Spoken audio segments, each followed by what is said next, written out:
Every time I think I'm starting to understand Japanese culture, I get thrown a curveball. You see, Japan's proud of its ancient culture, but as old as it gets, Japanese culture always stays fresh. And that's because the people who are its guardians are also its innovators.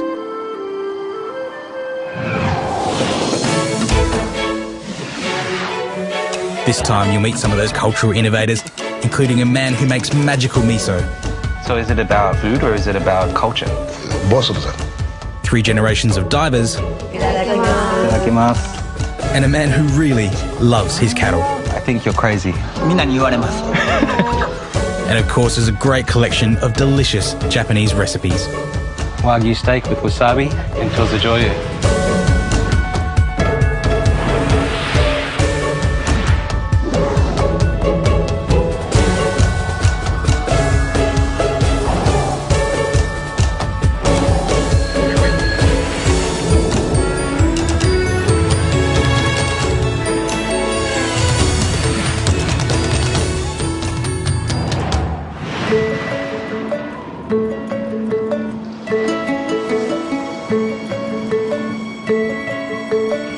The cherry blossoms are blooming, and I've come to Toyota City to meet a man who doesn't just live life, he smashes it. Kyoe Noda is a Japanese food hero with a past. And as a young man, he was a baseball prodigy. Everybody expected him to go pro. But then one day after one too many pitches, he tore his shoulder. And right there, his career ended. He had no choice but to go back, follow the family tradition, and make miso. Now the miso of this region is hacho miso. It's a strong flavoured red soybean paste that you might have had in soup.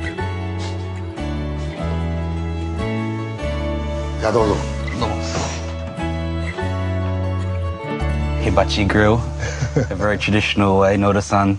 You would have grown up with something like this in the house, right? This is my heater. A heater, a stove, everything. Everything. But of course the shape of these cars is not so traditional. Because this is a Toyota. This town is called Toyota, so of course the rice cakes had to be in the shape of cars. I have to sell this one. It's another part of culture. Sure. This is business.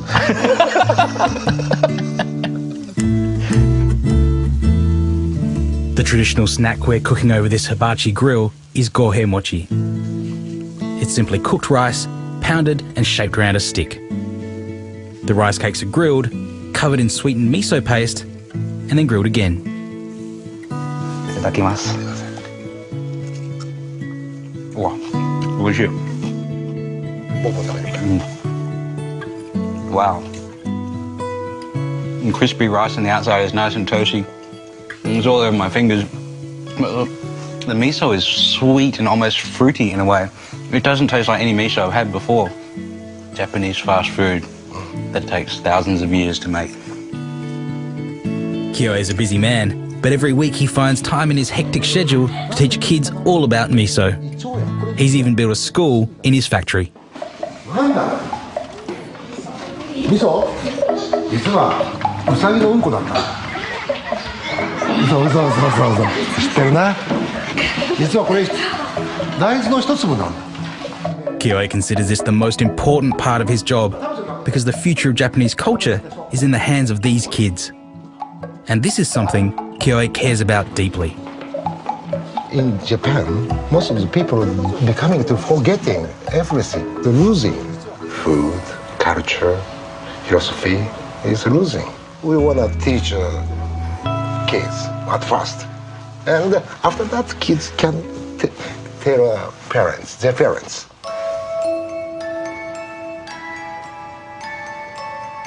When you enter the barrel rooms, the first thing you hear is music. Nursery music. Why do you play music here? That's for the miso. Miso is listening.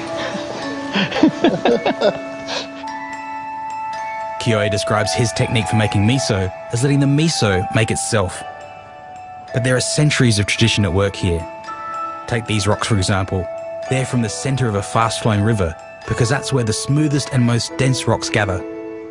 And these 80-year-old handmade oak and bamboo barrels are good for another 100 years of fermenting soybeans with koji. And this is something here that's really fascinating. We think of tamari as almost being just another type of soy sauce, but it's actually the top layer from when miso is fermented after it's been sitting in these barrels for about 2 years. And it's nothing like soy sauce at all. It's thick as oil and black as squid ink. Just look at it there, it's almost like a syrup. And it's salty and it's Vegemite. It's the essence of umami. Umami, so right. Looks like our taste is like Vegemite. a little bit like Vegemite. The famous shogun around this area in the Edo period, Tokugawa Ieyasu, is said to have had two favourite foods, miso and eggplants. And today I'm putting them together in one dish, a very popular dish called dengaku nasu, or eggplants with dengaku sauce. Now, a lot of people say that you need to salt eggplant to remove its bitterness, but it's not really necessary in my opinion. If you do want to remove some of that bitterness, the way the Japanese do it is they actually soak it in water for about 15 or 20 minutes.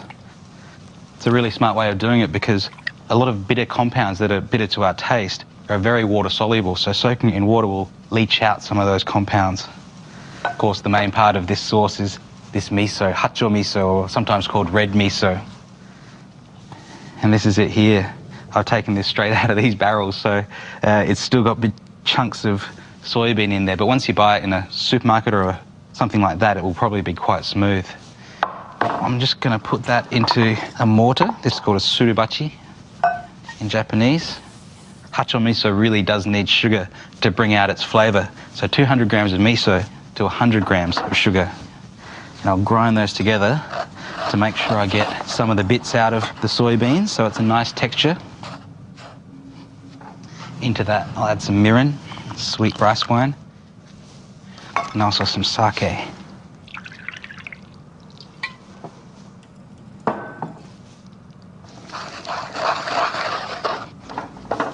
That's about all there is to it.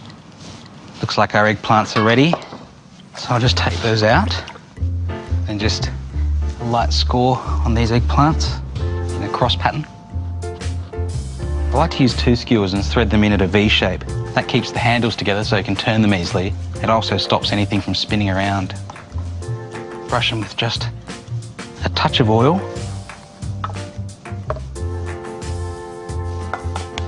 Put them straight over these hot coals. Just cook these over a nice gentle heat so that they get soft in the middle before they burn on the outside.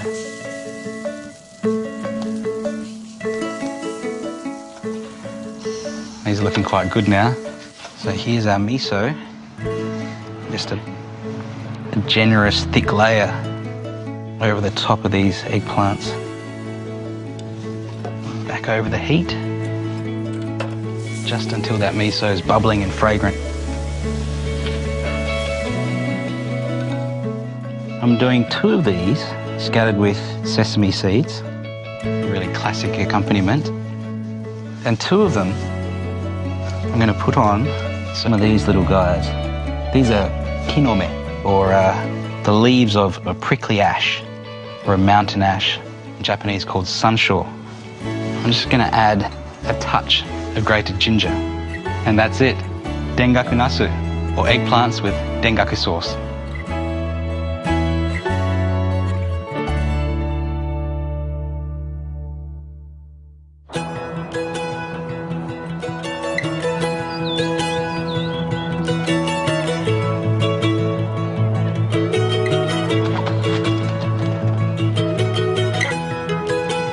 Japan's a small country jam-packed with history, so you only have to travel short distances to enjoy a fascinating diversity. This is Nagoya, a town famous for 2 things, being the home of Japan's greatest ever shogun and ruler Tokugawa Ieyasu, and Nagoya Cochin chickens. I'm here at Torishige Shoten to try the best of the best. I'm genuinely excited about these dishes because Nagoya Kochi is my absolute favourite breed of chicken. First off, I might start with the chicken sashimi, and even though they recommend that young children or elderly shouldn't really eat chicken sashimi in a country where you're eating poisonous pufferfish. I don't think a little bit of undercooked chicken is going to kill you. It's actually very nice. It's soft. It's kind of like tuna in a way. It doesn't have a strong meaty flavour to it in its raw form. And the texture is almost exactly the same as tuna sashimi. Quite surprising, actually. These Nagoya chickens are of course prepared especially for sashimi, and it's not something you should try with just any old chook. This is the one I'm really excited about. The grilled chicken served with yuzu kosho, a mix of a Japanese citrus called yuzu with chili. Once the thigh is deboned, the chef simply salts the flesh and then grills it over charcoal. The average supermarket chicken here in Japan as a whole animal might weigh about 3 kilos and has grown for 40 or 50 days. But these are 2 kilos, 2.5 kilos in weight and grown for 150 days. You'd think that would make the meat firm and tough, but it's not. It's still soft and buttery. Just salt over hot coals grilled like that is a fantastic way to eat that chicken. And now here, the oyakudon. There's a bit of whimsy, I guess, to a lot of Japanese dishes, and oyako actually means parent and child.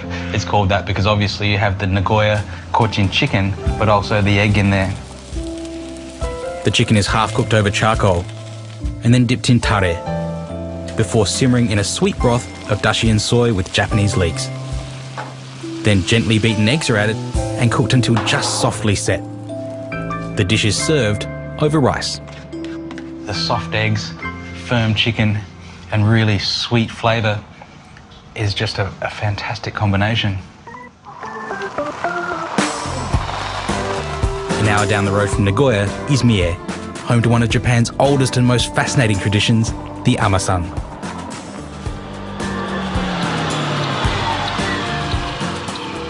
Kimi Nakagawa is a very sprightly 74 years young, and every day, no matter what the weather, she tends to her farm. Kimi's the eldest in 3 generations of very special Mie women. 笹江さんと静香さんは手伝わないですか？手伝いできても分からへんもん邪魔な。When she's not growing veggies for the family B&B, Kimi's freediving for pearls and seafood. 仕事はまあそんなに昔のようによ取らんしするけども楽しい海は。The diving amasan in Mie is something that goes back nearly 3,000 years. It was always believed that women could withstand the colder temperatures better than men. But nowadays pearls are farmed, and the number of Mie women diving has gone from thousands to just a few hundred, and almost all of them are over 50. Kimi's granddaughter Shizuka has been diving since her early teens. She's one of the last young women keeping this tradition alive. 静香さん、なんで海女さんになりたかったの？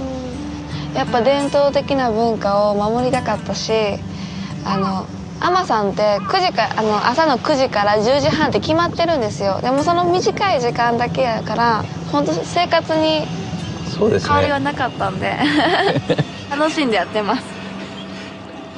But here's the rub. Soon, Shizuka will lose the right to dive. You see, the diving licenses are owned by the head of the family, the father, and he always passes it down to the eldest son. So when Shizuka's brother gets married, his wife will take Shizuka's place. そういう気持ちはちょっと残念みたいですか？残念やけど、でもこれがこの町の決まりやから、それを守っての海女さんやと思うんで。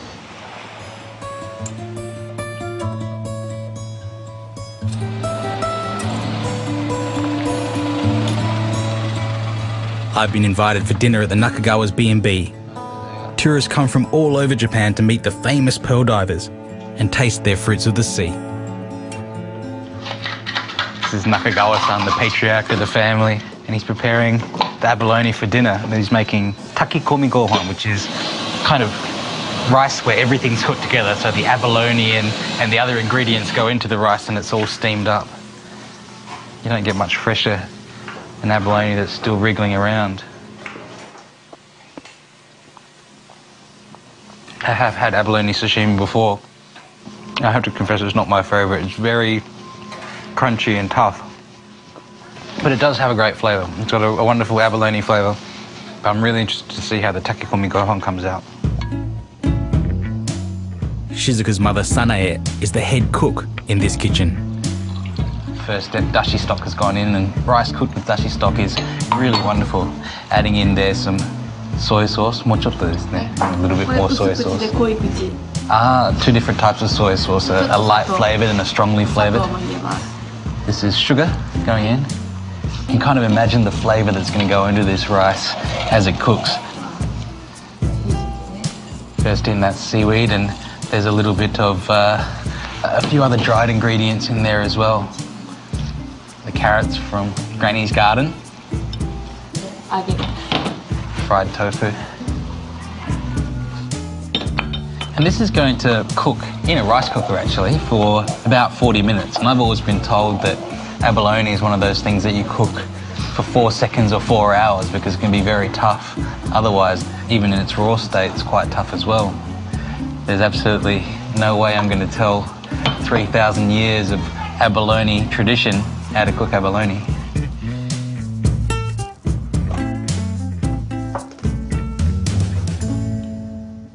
Itadakimasu.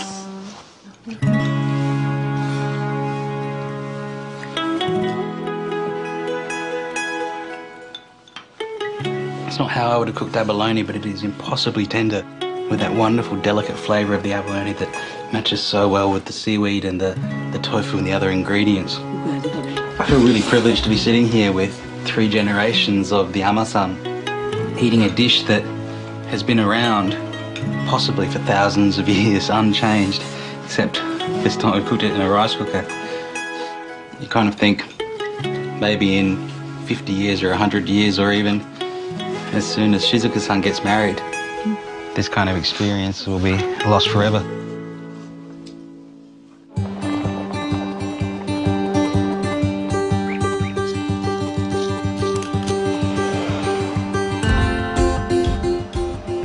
Just a little bit out of Nagoya is the area of Iga. It's famous for pottery and also for ninjas. But I'm going there for something a bit different. I'm going to try and find the guy who thinks he's making the best wagyu in the world.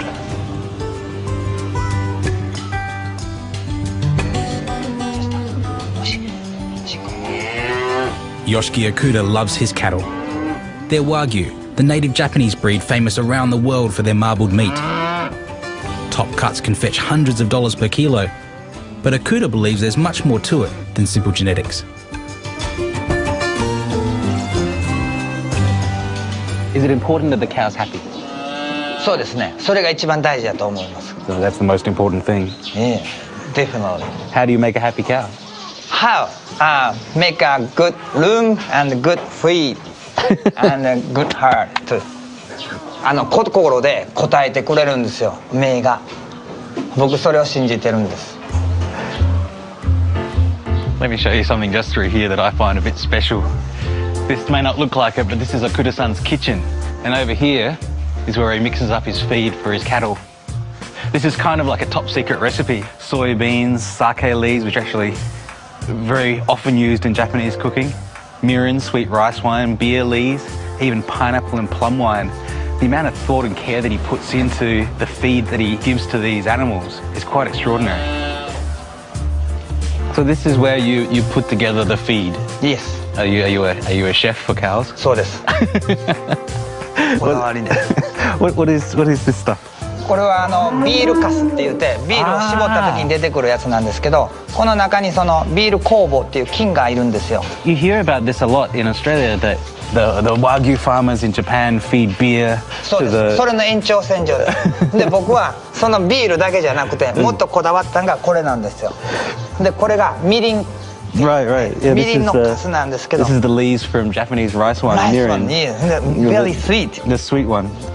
This is sake leaves. Sake. This is people food. You can grill that and have it with a brown sugar syrup. そうです。 And it's very nice, you know. どうぞ食べて。ありがとうございます。 Do the cows think it's tasty? いい。Definitely.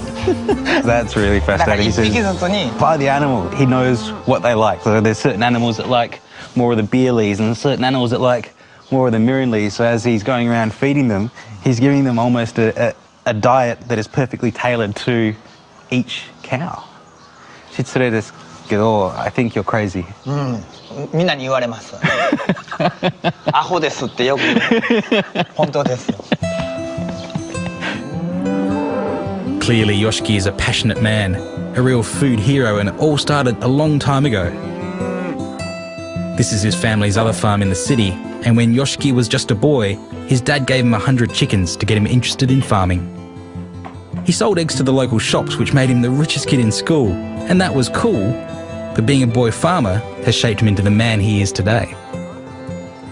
Right here in the middle of town is Okura-san's family farm, and it's slowly, as the years go by, been surrounded by houses and high-rise buildings, and legally, once they knock this down, they actually can't build another farm here. And it's very rare to have cows like this right in the middle of a city. These cows spend most of their time at Yoshiki's other farm up in the hills, but he sometimes brings them here because there are schools nearby, and Yoshiki takes groups of kids through the farm to show them firsthand where their food comes from. その気持ちを伝えるっていうことが生き物を通してと先生を通してじゃ全然違うんですよね。そうするとこの生き物に対しての感謝っていう心が生まれるんで、それを伝えていくと。だから世代が変わっても伝えていける人間が育つっていうことを目的としてやってます。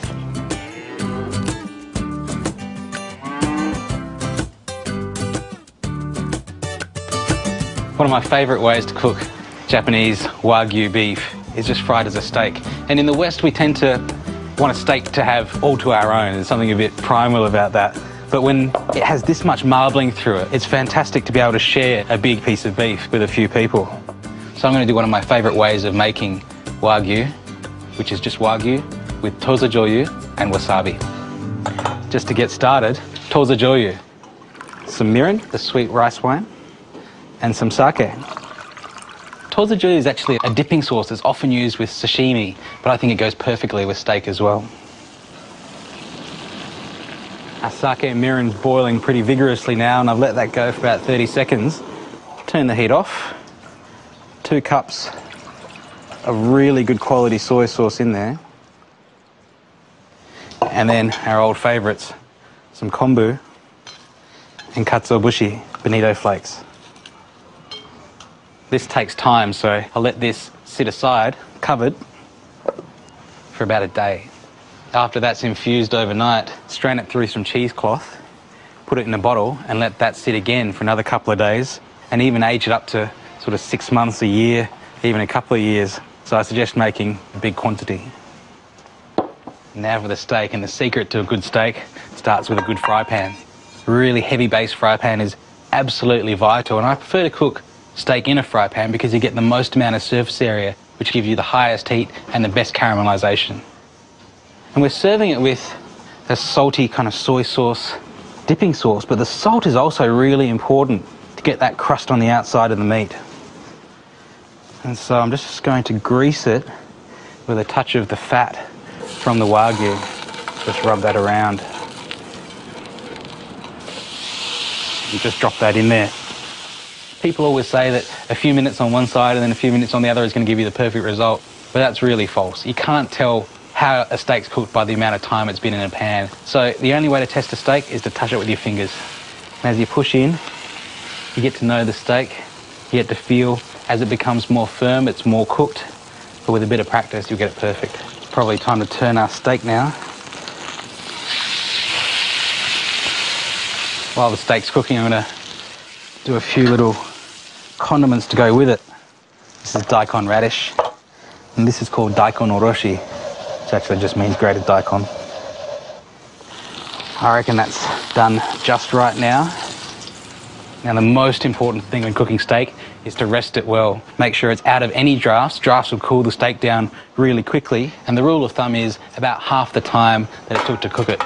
And this doesn't just apply to a steak. Same goes for chicken or pork or anything. Always take it out just before it's the way you like it, because it's going to continue to cook with that residual heat. Now this grated daikon, sometimes it can be a bit watery, so you can just pour it out into some cheesecloth, squeeze to get rid of some of that water, which some people find a little bitter, and we're left with some nice daikon. And then again, our wasabi. Fresh grated wasabi is honestly one of my favourite things. So how did I do?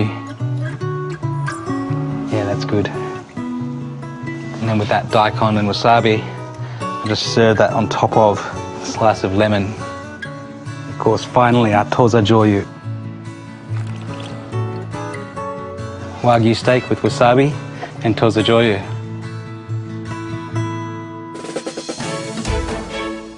Next time, I cruise through Tokyo during cherry blossom season and explore the culinary world of Japan's salaryman. If a salaryman had a spiritual home outside the office, it'd be a place like this in Izakaya. I catch up with an old mate who's impressing Tokyo's food scene. Oh, it's very good. And dive into the world of Japan's soul food, ramen. The sheer number of ingredients and the amount of effort that goes into preparing each one is mind-boggling.